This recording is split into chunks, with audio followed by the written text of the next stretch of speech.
नमस्कार साथियों, मैं सीमा गुप्ता आज आप सभी के बीच समीक्षा अधिकारी, सहायक समीक्षा अधिकारी मुख्य परीक्षा के द्वितीय प्रश्न पत्र अर्थात सामान्य हिंदी में पूछी जाने वाले लेटर राइटिंग से संबंधित महत्वपूर्ण क्लास को लेकर आई हूँ।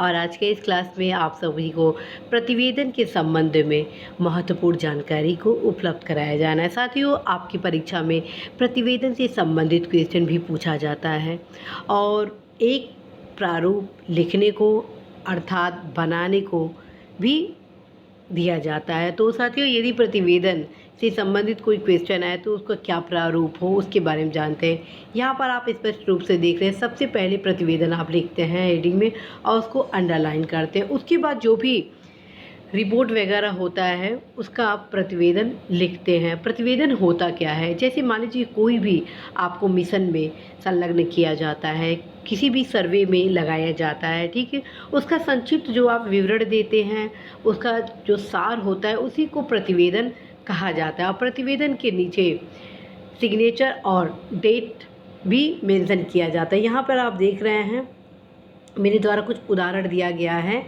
कि किस प्रकार से प्रतिवेदन आप लिख सकते हैं। तो मैटर कुछ भी हो सकता है, तो इस प्रारूप में आपको लिखना है। सबसे पहले ऊपर प्रतिवेदन अंडरलाइन करेंगे, फिर जिस विषय से संबंधित प्रतिवेदन पूछा गया है तो आप उस विषय को 2 से 3 पैराग्राफ में लिखेंगे। उसके बाद नीचे नाम और दिनांक लिखेंगे, चूँकि परीक्षा में नाम नहीं लिखना होता है, ठीक है। तो नाम की जगह पे क ख ग अ श आदि शब्दों का प्रयोग कर सकते हैं, ठीक है।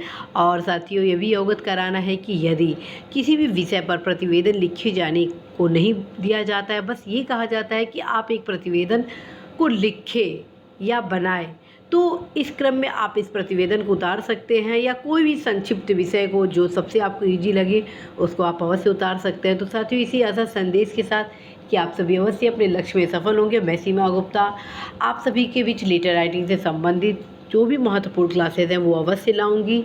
और इस पाठ के क्रम में आप सभी को लेटर से संबंधित प्रारूप पर चर्चा की गई है, लेकिन जो नेक्स्ट क्लासेस होगा प्रतिवेदन से संबंधित, उसमें प्रतिवेदन के जो अन्य महत्वपूर्ण विशेषताएं हैं उसके बारे में अवश्य बताया जाएगा। यह भी अवगत कराना है कि आप सभी को इस परीक्षा से संबंधित कोई भी समस्याएं आती हैं तो आप अवश्य ही कमेंट बॉक्स में अपनी समस्याओं से अवगत कराएं। मेरा पूरा मुहिम होगा कि उन समस्त समस्याओं के निदान के क्रम में महत्वपूर्ण गाइडेंस क्लासेस लाए जाएंगे। और साथियों, कहा जाता है कि जब समस्याओं का क्रमशः निदान होता है तो कब लक्ष्य प्राप्त हो जाता है स्वयं को भी पता नहीं होता है। तो आप अवश्य ही कमेंट बॉक्स में अपनी समस्याओं से अवगत कराएंगे और उसके क्रम में मैं अवश्य ही पूरा प्रयास करूंगी आप सभी के बीच महत्वपूर्ण क्लासेस लाने को। All the